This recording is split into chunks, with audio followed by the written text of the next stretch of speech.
Madame, Monsieur, bonsoir. C'est le 10e numéro de Faut-il avoir peur, notre magazine sociétal. Ce soir, nous allons parler de l'indépendance. C'est un sujet apparemment tabou à la télévision. Mais nous avons osé ce soir inviter un certain nombre de personnes que je vais vous présenter dans un instant. Et nous allons aborder une question qui a l'air d'avoir disparu totalement des écrans de la radio, de la télévision. Alors, le gong, c'est en 63, juin 1963, pour la première fois. La question de l'indépendance est évoquée, non pas en Guadeloupe, mais à Paris, puis cette organisation créée par des intellectuels guadeloupéens et des travailleurs émigre, si on peut dire quelque peu, en Guadeloupe vers 63, 64 et en 67. Ce sont les événements douloureux de Pointe-à-Pitre que tout le monde sait.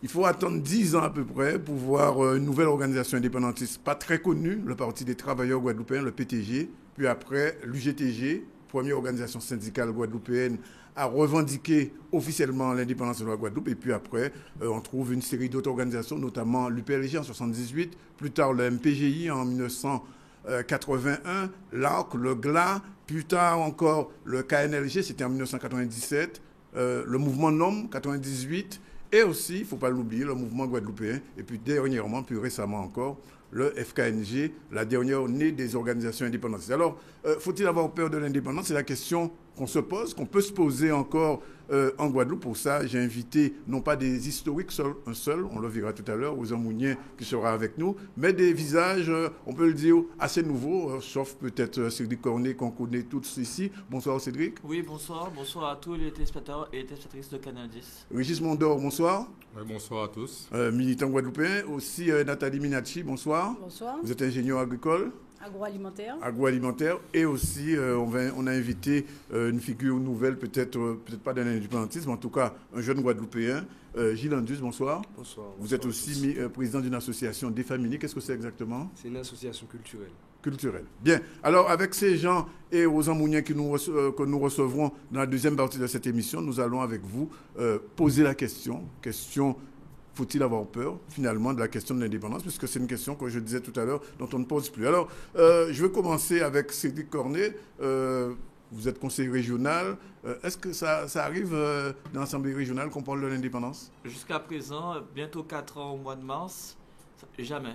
Alors, pourquoi, à votre avis, c'est un mot tabou, c'est une conception oubliée Alors, quand je dis jamais, je parle en plénière et en commission permanente. Bien sûr, avec le projet guadeloupéen, même si pour moi, c'était un petit peu de la mascarade, et cela l'est toujours, puisqu'on a vu qu'il n'y a pas de réelle avancée, qu'il y a eu un camouflet à la dernière séance, je peux dire que on aurait dit que c'est une forme de marronnier. Ça revient à des périodes bien précises. Oui. Alors, je dirais plutôt quand il y a une tension sociale. Par exemple, là, j'ai vu ce matin sur l'émission de Canal 10 le conflit à Sainte-Rose, où ça m'a rappelé un petit peu le LKP, où on voyait une population dite antillaise encadrée par des gendarmes dits blancs de l'Hexagone. Et par exemple, à ces périodes-là, le thème de l'indépendance revient très vite. Oui. En gros, quand la situation est calme, quand l'argent, on va dire entre guillemets, rentre dans les poches des Guadeloupéens, la question de l'indépendance disparaît. Oui. Mais à partir du moment qu'il y a conflits sociaux, qu'il y a grève, qu'il y a, on va dire, un décalage entre la richesse et la précarité, et surtout quand la précarité devient de plus en plus grandissante, à ce moment-là, des questions sociétales, des questions de fondement, de fondation même de la société guadeloupéenne est remis en cause.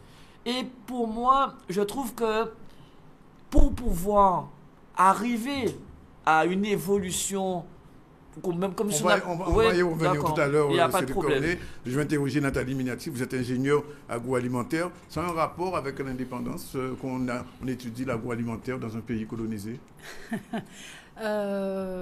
Tout a un rapport avec l'indépendance. De la façon dont on se conçoit, de la façon dont on travaille, de la façon dont on... Oui, tout a un rapport en fonction du degré de conscience qu'on a. Il y a 10 000 façons d'exercer le métier. Il y a 10 000 façons d'être un citoyen. Et il y a une façon d'être un citoyen de son pays, un citoyen guadeloupéen. Je vous ai posé la question à dessein parce que vous savez, souvent, quand on parle d'indépendance, les gens disent souvent quand on manger, quand nous manger. Alors, vous êtes ingénieur en agroalimentaire, est-ce que vous pouvez répondre à cette question? Quand nous manger si on est demain indépendant? Quand nous manger, ben, nous commencer par manger bitin à payer nous, mais pour nous manger demain, il faut nous chacun manger les choses là. Et c'est en ce sens-là, ça, nous faisons un travail. On a dit nous, au niveau associatif, nous faisons un travail effectivement pour nous faire Guadeloupéens virer, manger ça, ils ont manger. Et ça qui a découvert qu'on est la meilleure pour santé à qui ça nous mettre nous qu'à manger et nous mettre nous à manger des bitins qui viennent dans le pays en dehors, alors qu'avant ça nous devons manger en temps pour mourir, nous tenions moins ce problème de santé, par exemple. Donc, parler de ça. Gilles Anduze, responsable d'association des familles. Bon, on va le dire, vous êtes le fils d'un indépendantiste connu, votre père, votre mère aussi l'a été. Quand on grandit dans une famille indépendantiste, on le devient automatiquement? Pas nécessairement. La preuve, tous les enfants d'indépendantistes ne sont pas indépendantistes. Mais c'est vrai que... Vous n'y avez pas échappé, vous? Moi, j'ai effectivement été élevé dans un cadre assez militant. Et effectivement, on a toujours été plongé dans une ouverture d'esprit par rapport à ça. Maintenant, aujourd'hui, j'ai fait le choix aujourd'hui de contribuer à l'émancipation culturelle de mon peuple, si on peut appeler ça comme ça. Et aujourd'hui, c'est vrai que malheureusement, tous les enfants de militants ne le sont pas. Alors, je vous ai invité, je le dis aussi pourquoi, parce que souvent on dit que les jeunes Guadeloupéens d'aujourd'hui, ceux qui ont entre 18 et 35 ans, sont de moins en moins indépendantistes, à la limite, ils s'en fichent. C'est-à-dire que c'est le sentiment que vous avez dans votre association, dans votre environnement. Vous avez été au lycée il y a quelques années. Est-ce qu'aujourd'hui, vos camarades de classe, ils le sont encore ou ils le sont, ils ne le sont pas? Alors, il ne faut pas oublier que les luttes d'il y a 30 ans ou 25 ou 15 ans ont été bien déterminées dans le contexte. Aujourd'hui, le contexte a changé. Donc, les problématiques d'un jeune d'aujourd'hui, en 2013, ne sont pas du tout les mêmes qu'un jeune dans les années 60 et dans les années 80. D'autre part, le taux de chômage n'est pas le même, notamment. Donc, effectivement, est-ce qu'on peut dire est-ce que c'est véritablement comparable? Je ne sais pas, puisqu'il y a beaucoup plus de problématiques pour un jeune d'aujourd'hui, déjà d'abord de subvenir à ses besoins. Donc, c'est pas une thématique qui revient dans les discussions aujourd'hui Concrètement, je pense que c'est un débat de fond qui existe dans la tête de tous les Guadeloupéens. Mais qu'on ne pose pas.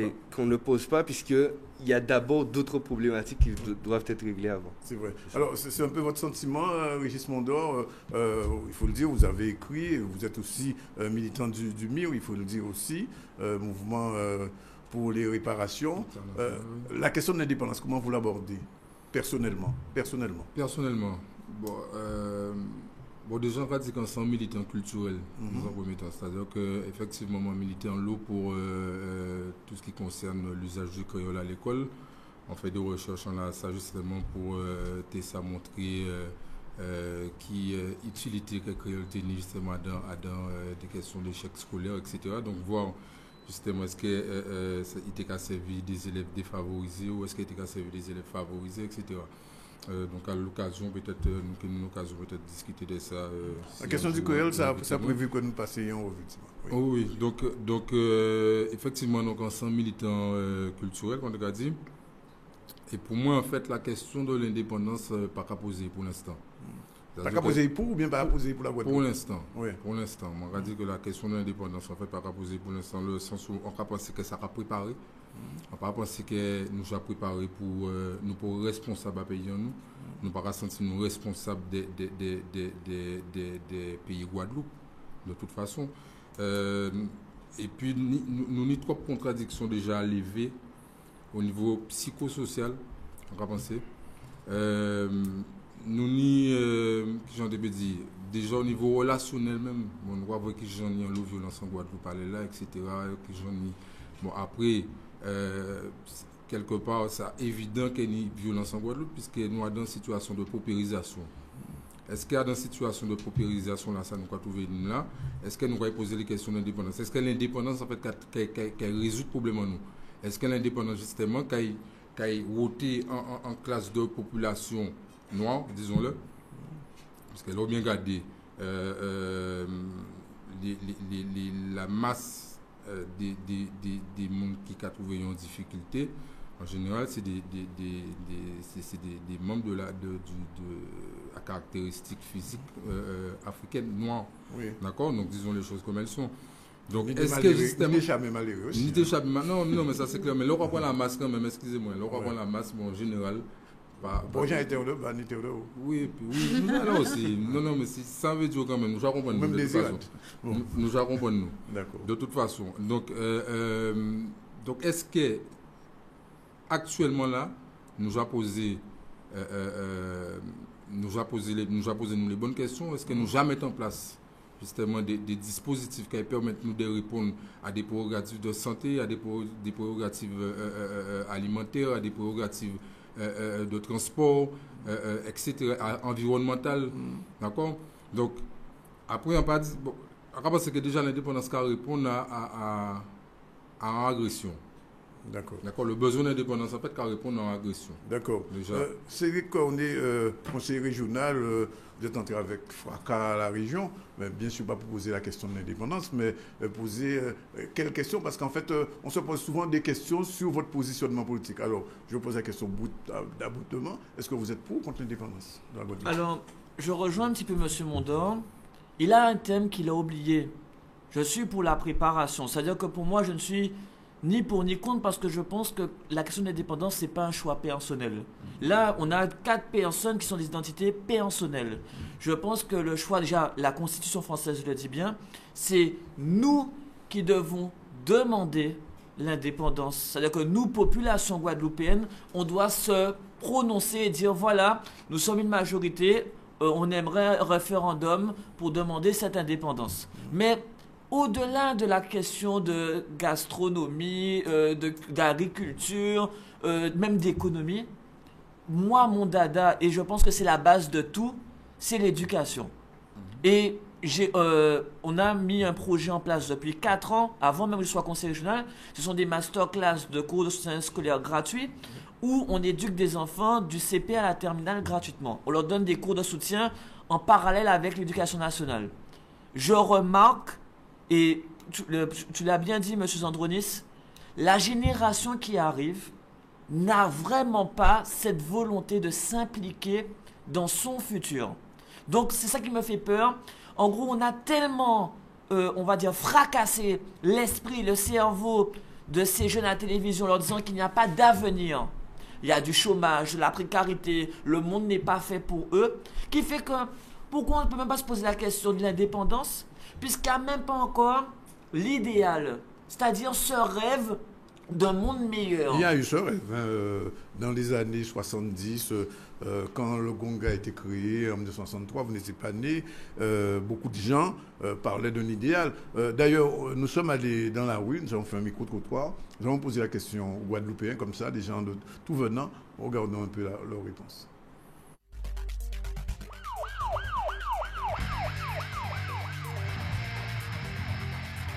C'est pas bon pour nous.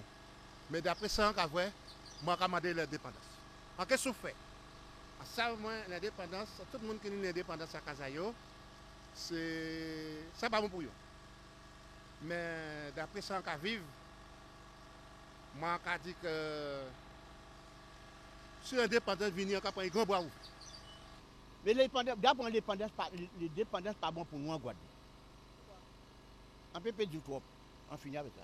Il faut nous planter, faire savon, faire l'huile, faire d'autres bitins. Ce qui fait, en cas de petit marché arrière pour l'indépendance, c'est parce que nous ne pas cultiver, nous ne pas faire du riz, nous ne pas faire bitin. Mais sans quoi, si nous avons produit, monter sur un côté, vive l'indépendance. Eh bien, pourquoi tout pays nous avons une indépendance, nous avons un problème. Alors, si maintenant nous étions connus là, Haïti tini, Dominique tini, tous ces pays-là qui tini là, encore voir ces misères qui y a à Kazayo, ces problèmes qui y a à Kazayo.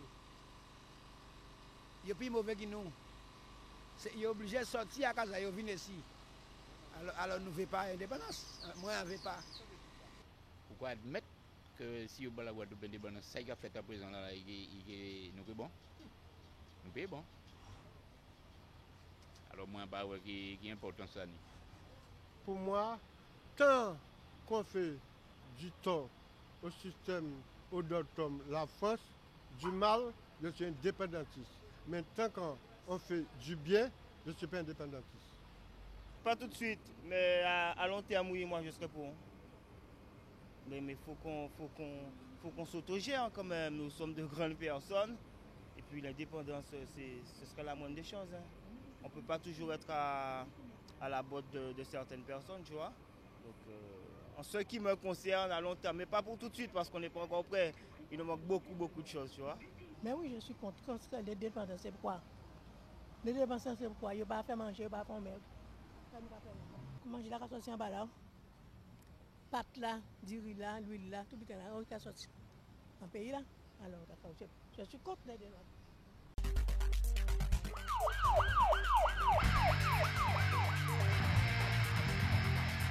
Alors, c'est assez nuancé dans la rue. Qui veut réagir, Nathalie? Comme j'étais... Oui. Alors, pour l'éducation, parce que je voulais terminer. Oui.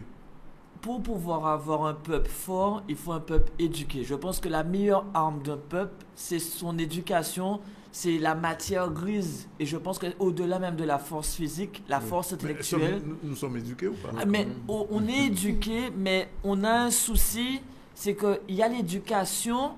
Du moins, il y a deux formes d'éducation. Il y a l'éducation scolaire et l'éducation de la vie. Et je pense que où on a un défaut, c'est l'éducation de la vie.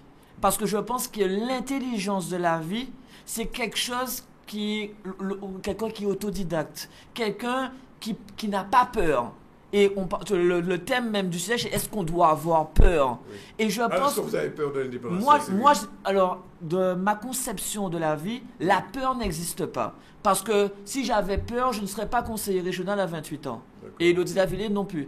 Donc aujourd'hui, la question c'est que est-ce que dans l'éducation scolaire, on ne crée pas une forme de peur pour que nos jeunes puissent s'enfuir à 18 ans. Si tu regardes bien, tu disais 18-35 ans, à 18 ans, le jeune ne reste pas en Guadeloupe. Il part à Paris. Il retourne à la maison mère. Oui, mais il a peur de quoi alors? Alors, je pense que on nous dit il y a du chômage, il y a de la précarité en Guadeloupe. Mais je vois que les Chinois, ils arrivent et ils s'installent en Guadeloupe. Je vois que des nations tout entières arrivent en Guadeloupe et elles s'installent. Donc, si elles arrivent à trouver du travail, un logement, pourquoi nous, Guadeloupéens, on a peur d'avoir un logement et un travail chez nous? Je retourne vers... Oui, alors, justement, c'est une bonne question.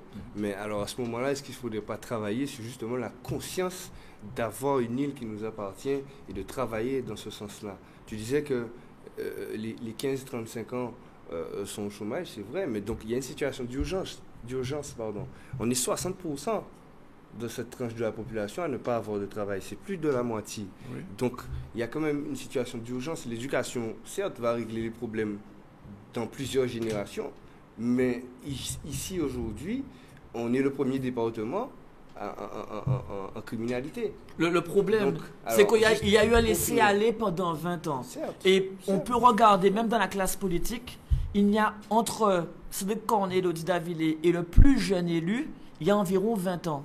20-25 ans. Ça veut dire que pendant 2 générations, il y a eu un vide politique, mais culturel, artistique, sportif. En gros, il y a des gens qui ont monopolisé cette tranche de pouvoir. De qui parlez-vous? Ah ben, les Guadeloupéens savent de qui je parle. Ils ont plus de 60 ans. D'accord. Vous saurez c'est qui. Et ces personnes-là, à présent, c'est elles qui contrôlent la Guadeloupe. Et moi, je vous le dis, j'ai ce sentiment qu'il est beaucoup plus facile de créer un système de peur pour que les jeunes ne s'impliquent pas. Et que je pense que c'est très facile de rabâcher qu'il y a 60% de chômage des jeunes. Comme ça, le jeune, il ne reste pas s'impliquer dans son pays. C'est plus facile de lui dire, va-t'en.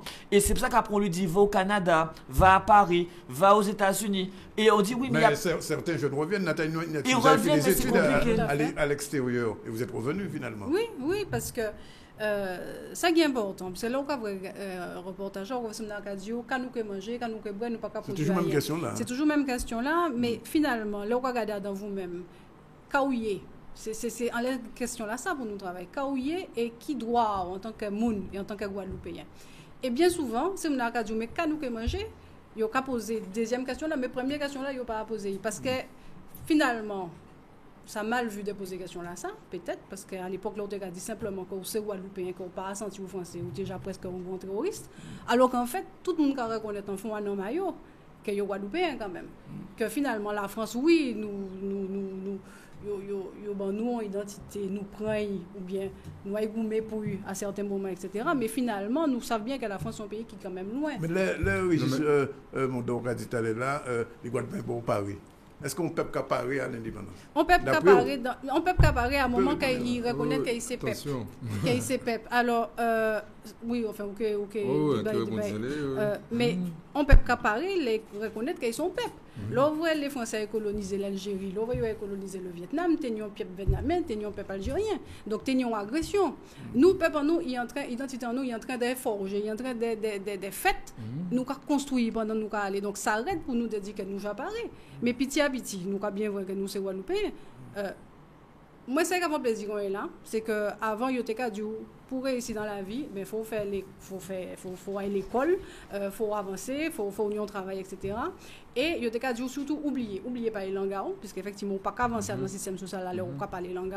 Oubliez jouer musique, parce que musique goka ou bien musique indienne, c'était à part ça qui fait avancer dans le système français là. Et on croit bien vrai que le système français, c'était par l'assimilation et l'intégration à dans un modèle qui pas tard. Je dis là, même si peut-être nous avons dit que nous reculons par rapport à l'idée d'indépendance, par rapport aux années 70, en tout cas, en conscience à Guadeloupéen, Goka, Douvant, Créole, Douvant, nous savons que c'est dans ça, il faut nous valoriser, et ça nous fait un très, mais ça, ça, on a dit là, c'est assis la réelle culturelle, et c'est ça, mon non, la réelle culturelle est identitaire, c'est important. Ça vient ensemble. Mais oui, nous ne pouvons pas dire qu'on est là, nous disons, nous avons spécificité, nous Français, nous avons spécificité, qu'on a nous avons identité. Nous, c'est Guadeloupéens, nous avons identité. Nous-mêmes, nous avons carte d'identité. C'est-à-dire que, oui, mais c'est quoi l'identité là, qui effectivement, depuis 20-30 ans, il y a une espèce de blocus politique, hein, c'est ça qu'on a dit. Mais moi, pas tout à fait d'accord. Moi, je pense que dans les années 60, Goka était un butin qui était complètement mal vu, par exemple. Hein. C'est-à-dire que les luttes pour l'indépendance menaient une certaine émancipation à qui tient en nous, à créer en nous. Je dis, il faut apprendre que l'école. Et ça, parents, nous ne sommes pas obligés. Parents, nous pas te connaître ça. Nous ne sommes pas. Oui, mais c'est culturel, c'est pas politique. Moi, je parle bien de 90, en gros de 93 à 2013. Là, justement, c'est bloqué. C'est que justement, peut-être que la préparation a déjà commencé, nous pas même ça. Alors, moi, je ne suis pas du tout d'accord. C'est là qu'a dit ça. Pourquoi je dis que je vois que même politiquement, les communistes et les indépendantistes, après les problèmes d'Ibo Simon, c'est-à-dire 2002, depuis 2002, ça a carrément, mais pas disparu, mais pas loin. Qu'est-ce qui a disparu? Eh bien, en gros, la ferveur. C'est-à-dire que, par exemple, je prendrais le LKP avec Domota, qui aurait pu prendre une place politique en 2010, en même temps que nous aux élections régionales, ne l'a pas fait. Aujourd'hui, les personnes qui avaient la possibilité de s'inscrire dans un schéma politique, de pouvoir, on va dire, revendiquer, entre guillemets, une position identitaire guadeloupéenne dans un hémicycle, ne l'ont pas fait. Ou, quand ils l'ont fait, mais ils n'ont pas été soutenus par leurs membres. Par exemple, je prends l'exemple, il y avait M. Plaisir, M. Flemin et un troisième. J'oublie c'est qui son nom. Donc, aujourd'hui, ce qui se passe, c'est que les grands partis nationaux font la loi. L'UMP, le PS, et même ce qui me fait peur, le Front National. Parce que, et c'est là que je me pose comme des questions de fond, comment un peuple où on sait que c'est quoi le projet final d'un parti politique, c'est de nous détruire, comment on arrive à faire 6% au présidentiel en Guadeloupe? Quelque chose que je n'avais... Moi, je me souviens, quand j'étais à Bainbridge, il y avait le deuxième tour, Chirac-Le Pen. Oui. On était tous descendus, il y a près de 6 000, hein, on était tous descendus dans la rue pour dire voter Chirac et on n'avait pas encore l'âge du vote. D'accord? Je vois qu'à présent, les Guadeloupéens ont la mémoire courte et ils arrivent à se lever un dimanche matin et dire je mets Marine Le Pen. Je vois qu'à présent, dans chaque commune de Guadeloupe, au municipal, il y aura un candidat Front National. Et ce n'est pas forcément des Guadeloupéens. Ce sont des gens qui ont été téléportés pour pouvoir représenter. Ça me fait peur. Ça fait faire plus que l'indépendance, en fait. Mais pour moi, parce que pour moi, le projet, c'est quoi? Je me rappelle que Marine Le Pen et son père n'avaient pas le droit de déposer le pied en Guadeloupe. À présent, la dame. C'est précisément les indépendantistes qui avaient fait ça. Oui, mais pour moi, il y avait les Ah, Guadeloupéens aussi. Les majorité des parce que les indépendantistes, Guadeloupéens avaient ce sentiment, et qui est concret. On voit bien que la représentante pour la mairie de de quelle ville, avec l'histoire du singe, même si Marine Le Pen, elle fait un visage d'ange, on sait que derrière, le projet, on n'est pas dedans. D'accord. Moi, je ne sais pas comment on fait pour oublier ça. J'arrive pas. Et c'est pour ça que moi, je n'arrive pas à comprendre comment, en tant que Guadeloupéen, on arrive à accepter ça. Je voulais revenir vers Régis Mondor, qui se dit militant culturel. Est-ce que, comme beaucoup de gens, vous associez créole et indépendance? Parce que pendant longtemps, on a dit, sous quoi parler créole ou sont indépendants, sous quoi revendiquer créole ou sont indépendants. Est-ce que je dis jour un sentiment là, ça? Non, mais pas forcément. À notre travail culturel, alors?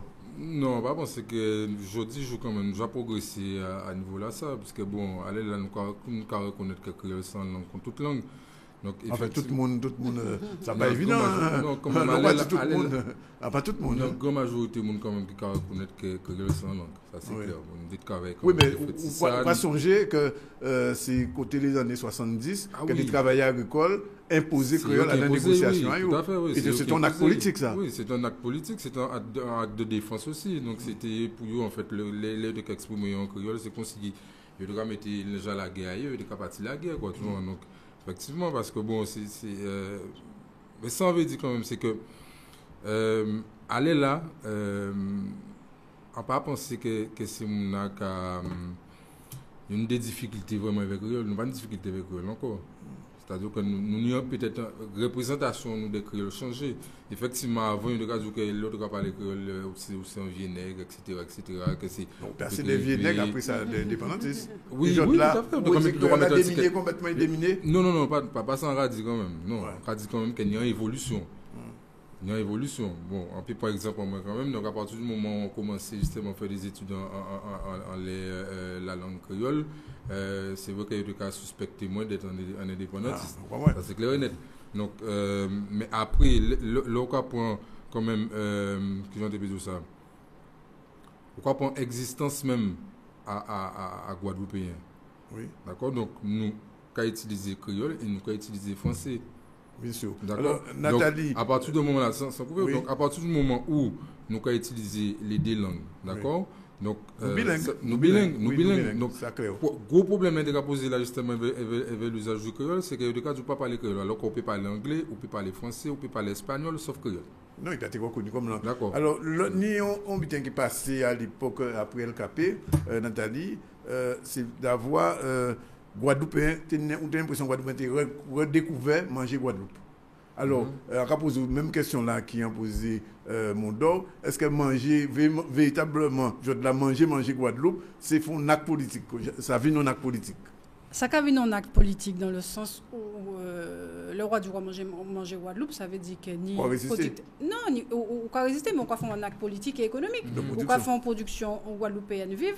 Et de là, on peut commencer à prendre plus assise dans le pays. C'est tout simplement ça. Ça ne veut pas dire que monde doit être mangé tous les jours. Hein. Ça nous a dit. Nous a dit simplement qu'à dans le pays, c'est normal que le monde mange, ça ira pousser dans le pays en priorité. Oui. C'est ça nous a dit et tous les jours. Après, ça, ils font folie de temps en temps. Et le problème en nous, c'est que nous devons dire... Alors, manger français sans folie? À part en folie, leur a dû manger français. Non, leur a dit ça, c'est par rapport à Bitin Gavin. On ne parle pas des produits de base. En cas, par exemple, il y a des gens qui ont dit que saumon, pour eux, son poisson, contre tout poisson. Ouais. Et moi, je ne peux pas comprendre ça.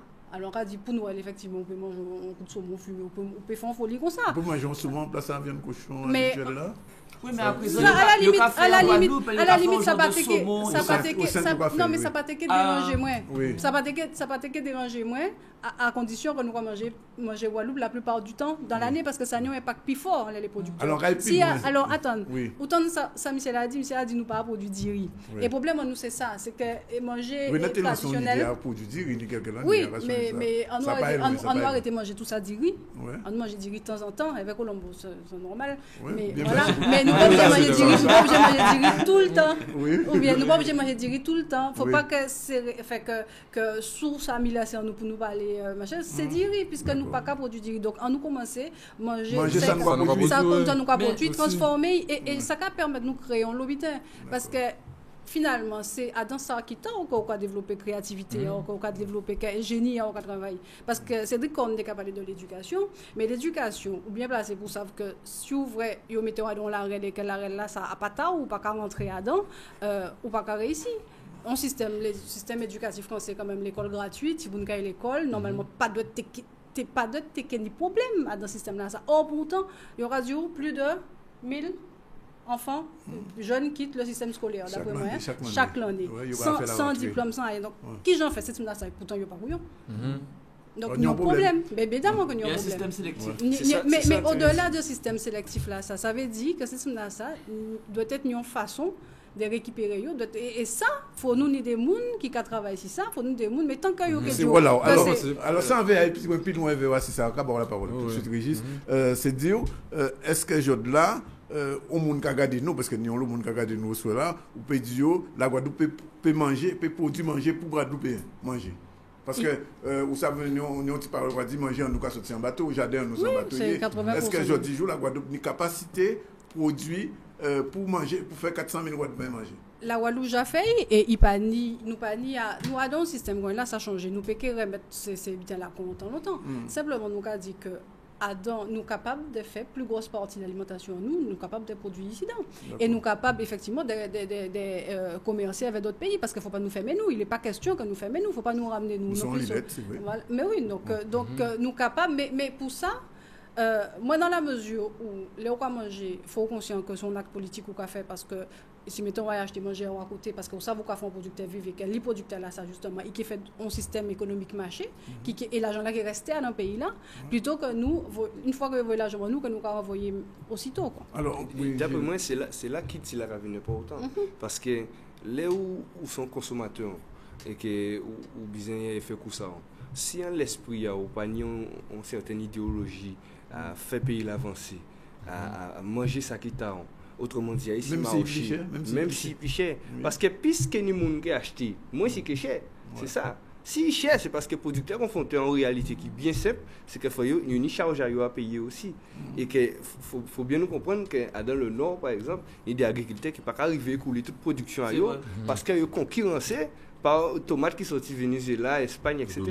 Donc ça a commencé par là. Ça a commencé par là. C'est ça que tu as dit là, tu as parlé de conscientisation, c'est-à-dire que avant même nous dire pas ni manger, faut nous battre ces producteurs-là l'opportunité de gagner via eux aussi. Alors question on t'avait posé là, Cédric, question on t'avait posé là. Ou dit aux 100 militants culturels qu'on Régis Mondor, mais qui travaille culturel, quoi fait, qui mode de travail, quoi fait, avec des jeunes, quand on va essayer de faire passer, qui l'idée, on va essayer de faire passer, puisque quand même, on va dire, quand même, il y a des gens qui prennent conscience, qui peuvent être pratiquement pour l'indépendance. Alors, pour présenter très rapidement, nous créons une association, c'est 2 ans. Son association culturelle, et association à ça, l'objectif, c'est de promouvoir ça, nous créer la conscience, c'est-à-dire de faire des jeunes autistes, quel que soit ce qu'il a fait au niveau chant, musique, manger, quelle que soit artisticalité, eh bien, nous avons une force à un moment là ça, en organisant des manifestations culturelles. Voilà, tout simplement. Alors, deuxième micro-trottoir, tout à l'heure, qui est mes paroles là, nous deuxième micro-trottoir et nous pas ouvrir.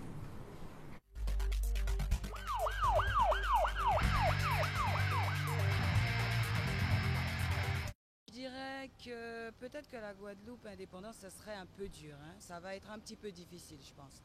Puisque vu qu'actuellement, on est carrément assisté par la métropole, donc je ne sais pas comment ça va être. Ça va être assez dur. Mais bon, il faut voir avec les ressources naturelles, essayer de retourner un petit peu sur, je dirais, les racines et voir un petit peu ce qu'on pourrait faire. Il faut y réfléchir. Anti-indépendantiste avant, mais je dis franchement, si vous avez la Guadeloupe indépendance maintenant, alors là, nous avons un gros merde. Hein? Bon, parce qu'à présent, c'est, on dit, ni trop. Enfin, nous pas même bien qu'avant, parce qu'avec soit de l'argent, quoi de chevaux, rien, sans travail, sans rien, comprendre. Tout le monde s'est remis, ça, je vois c'est bizarre ça. Si la Guadeloupe prend indépendance, alors imaginez que c'est que la moque dans chaque coin pour prendre ça, ça qui pas n'importe où. C'est ça, à part de ça, mais on ne peut pas parler d'indépendance à présent. Ouais, bitin la cap aller là, on n'est pas d'accord du tout. Le point. Si on regarde de l'autre côté là, il pointaille, il n'est pas bien. Alors on regarde tant moins, si on prend, on dit que plus ok. Alors mon vieux était comme ça. Pas bouger. Oui. On va sentir bien qu'on est là. Oui. Oui, je suis contre l'indépendance. Mais s'il y a l'indépendance, les gens vont voir de la misère. Ils vont voir beaucoup de misère. Alors je suis contre ça. Moi, parler d'indépendance, c'est une utopie. Moi, je veux dire que tous les grands pays en ce moment sont en train de se regrouper pour s'en sortir parce qu'économiquement, les gens ne sont pas faciles. Mais moi, je n'arrive pas à comprendre que maintenant encore, les gens peuvent parler d'indépendance pour la Guadeloupe. Au niveau de banane, au niveau de canne, c'est des subventions qu'on a, c'est juste une faveur qu'on nous donne en prenant quelques tonnes de canne de sucre dans nos mains et de bananes, avec quoi on va vivre après. Pour moi, c'est l'utopie de parler d'indépendance. Se grouper, donner un petit peu plus d'autonomie pour nous gérer nous-mêmes, mais parler d'indépendance, c'est une folie. Moi, je le vois comme ça c'est ma vérité à moi. Et puis après. Non, l'indépendance, ce sera pas penser l'indépendance. Actuellement, là, l'indépendance, c'est pas une solution, parce que j'ai un problème. Et si nous prenons l'indépendance, vous-même, vous pensez que c'est que pire, pas même caméra là au week-end, parce que il y a des petites difficultés, laissez quoi il est là.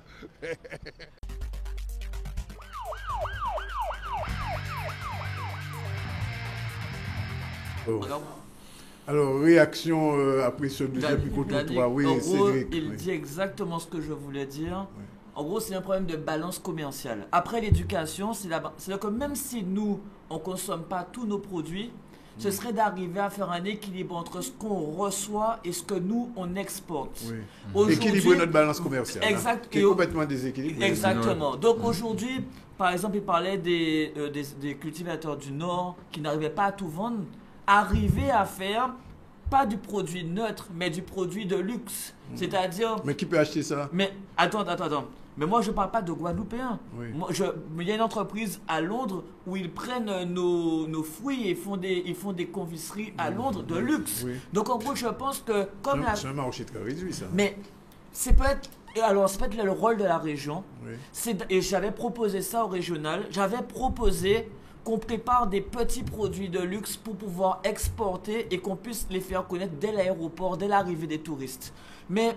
c'est vrai que peut-être qu'il y a un travail qui manque là. C'est-à-dire arriver à faire que nos artisans, tous ceux qui font l'économie guadeloupéenne, arriver à se faire connaître à l'international.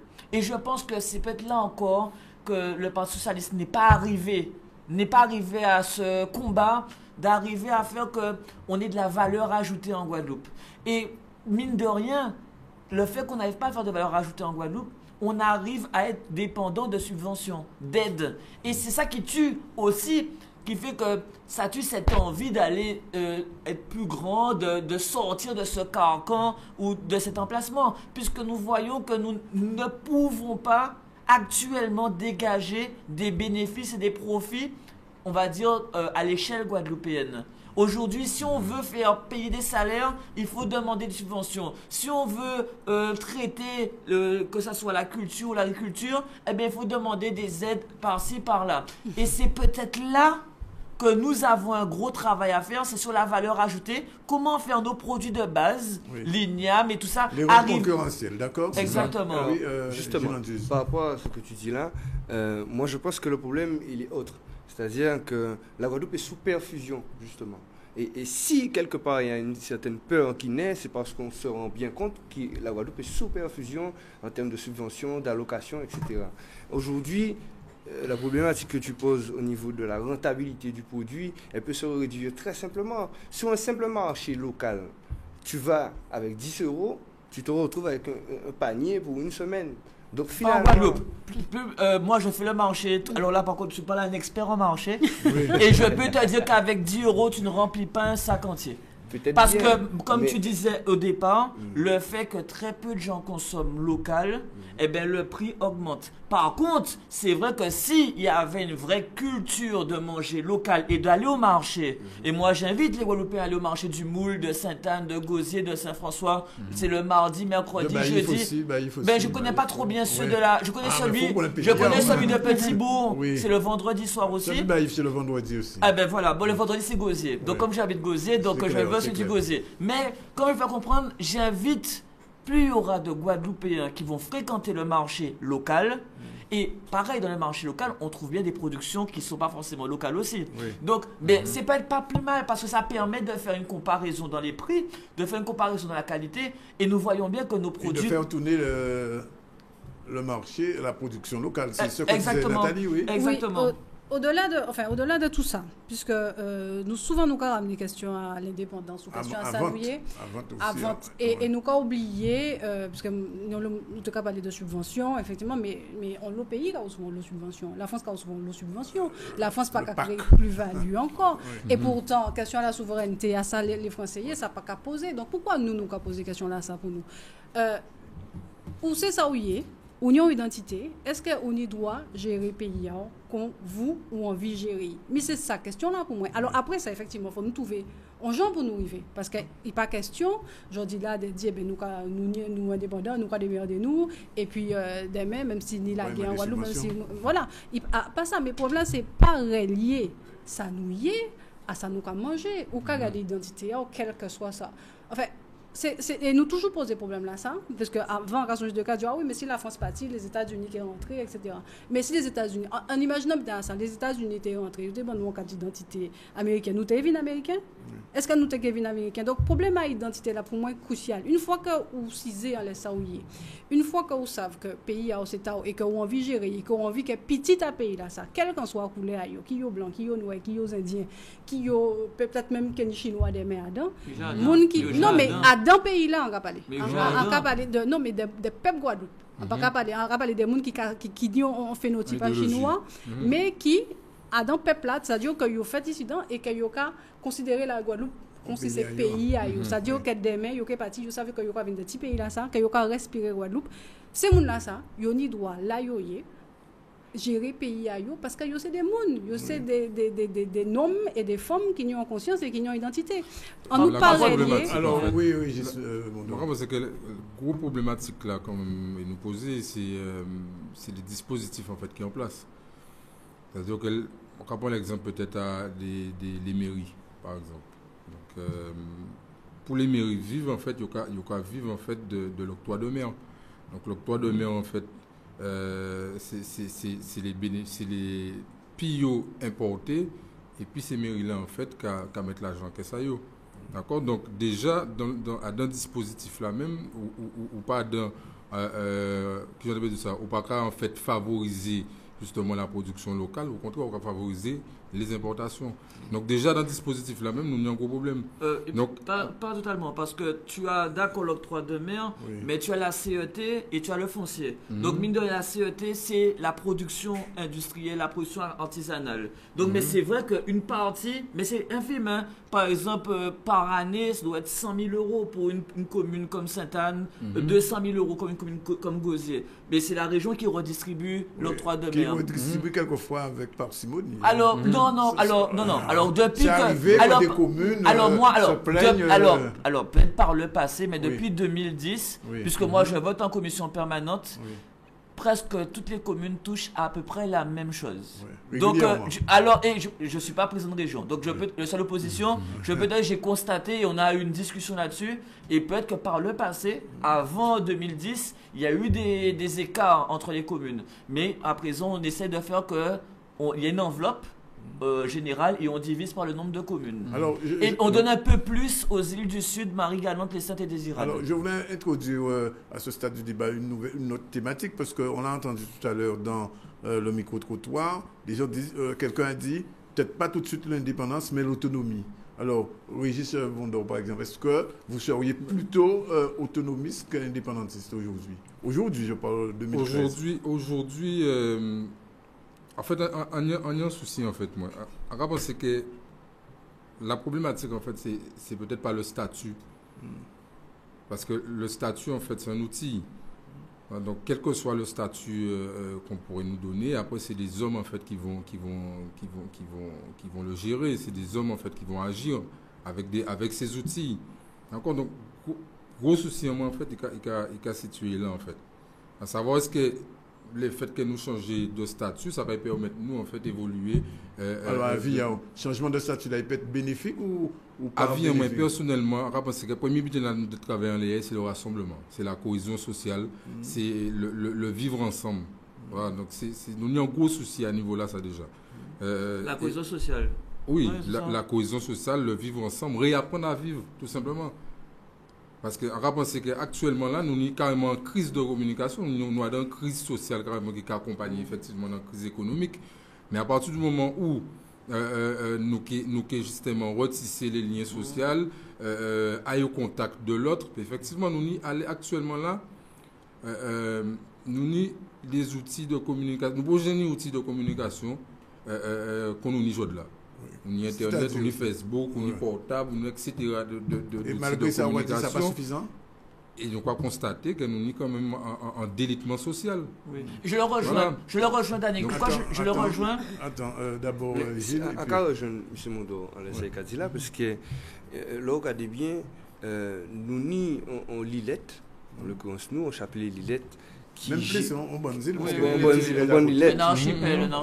On bonne Lilette qui gérait depuis un côté qui a 8000 km de distance. Bon, ça a posé des problématiques. Ça a posé des problématiques parce que, comme Nathalie a dit là, ni des bitins, là, nous ne pouvons pas réfléchir de nous-mêmes et dire que ça bon pour nous. Nous sommes obligés de suivre politique. Vous voulez dire que, par exemple, à la région, il n'y a pas réfléchi, quand on n'est pas réfléchi par lui-même, toutes ces conseils régionaux. Non, mais il y a une raison, parce que même si nous avons réfléchi, la région, il y a quand même épée Damoclès, il n'y a qu'à décider en dernier, même si nous avons voté en commission permanente, déjà, les dotations viennent de métropole pour la plupart, et après, même s'il y a des taxes, on permet. Pourquoi je rejoins? Alors, attends, juste une proposition. Pour un exemple qui est simple. Là où vous voyez Claude Convignon interdit au niveau international. Ah, bah oui. C'est une des dérogations qui fait pour la Guadeloupe. Pour la Guadeloupe. Oui, mais propre Guadeloupéen, question là que moi j'ai posé là, c'est que si à un moment là ça, à un moment là, il était mettre ça en main nous, nous t'ai dit bon, peuple Guadeloupe, est-ce que vous voulez Claude Con oui ou non, en connaissance des causes, des risques que ça a posé. On a pensé que je dis on pas de problème là ça. Par exemple. Nous n'avons même problème là qui recommence à poser avec Banol là. Nous ne pas attendre parler de ça ces jours-là, mais ni quelques mois, il y a même problématique qui commence à poser à Nathalie, écoutez-nous que bon outil éclairage. C'est ça alors, question à Claude Con là, vu dans la goût alimentaire, qu'il laisse à venir poser, est-ce que l'agriculteur guadeloupéen savent que ça t'est Claude Con? Ça, on va là. Non, mais au-delà de ça, ça qui est important, c'est des vrais immobiliser la continue là et que même si ça fait sourire là parce que c'est de quoi on est parlé effectivement dès 2010 et de ça qui était passé si effectivement le LKPT allé aux élections etc. lui-même quand on est là que finalement ou quoi mais on consent après donc après ça on croit pas tenter de content on a l'impression qu'on va diriger pays mais on savent bien qu'il y a des bras en marée donc aya dans en représentation simplement pour là alors qu'on savent que politiquement on peut pas aller bien loin en pas vrai cas ça casse sa vie donc insuffisance à politique en nous ça ne veut pas dire effectivement que si c'était un qui Guadeloupéen qui était là, que tout Guadeloupéen t'es dit non pour le chlordécone, parce qu'effectivement, il y a des gens qui ont dit oui pour les bandages aériens aujourd'hui là, et c'est des Guadeloupéens aussi. Donc ça veut dire qu'il y a aussi une forme de société à travailler en l'air, une société qui, ou bien des Guadeloupéens qui sont des ultralibérales, des capitalistes, ou bien des Guadeloupéens tout gens, ça ne veut pas dire que tout Guadeloupéen doit être pensé même gens là. Mais au moins, vous savez que c'est dans le pays que les gens ont décidé, et ils ont voté, et après ça, on fait ça, on conduit le pays là, mais qu'il y ait des luttes effectivement politiques, et c'est normal, puisqu'on peut espérer que l'on nous accéder à une certaine émancipation, nous ayons un pouvoir démocratique. Donc ça n'a pas qu'à empêcher, il n'y a pas qu'à empêcher l'autre. Non, mais ça veut dire qu'il faut continuer à goumer. Madame Nadji a dit quelque chose, il faut qu'on remette les choses en règle. Elle dit que, oui, s'ils avaient été élus à la région, ils auraient été bloqués. Je dis que non, je prends l'exemple du Banol. C'est pas des métropolitains, c'est pas Paris qui a été injoncté la justice pour demander qu'on remette l'épandage aérien. C'est un propre Guadeloupéen comme nous qui a fait ce travail-là et qui a dit que la justice n'a pas bien fait son travail. Donc, je vais faire comprendre que, certes, il y aurait peut-être, comme tu dis, des luttes politiques où il va falloir... Mais je pense que si on n'est pas à l'intérieur du cercle, on est perdant.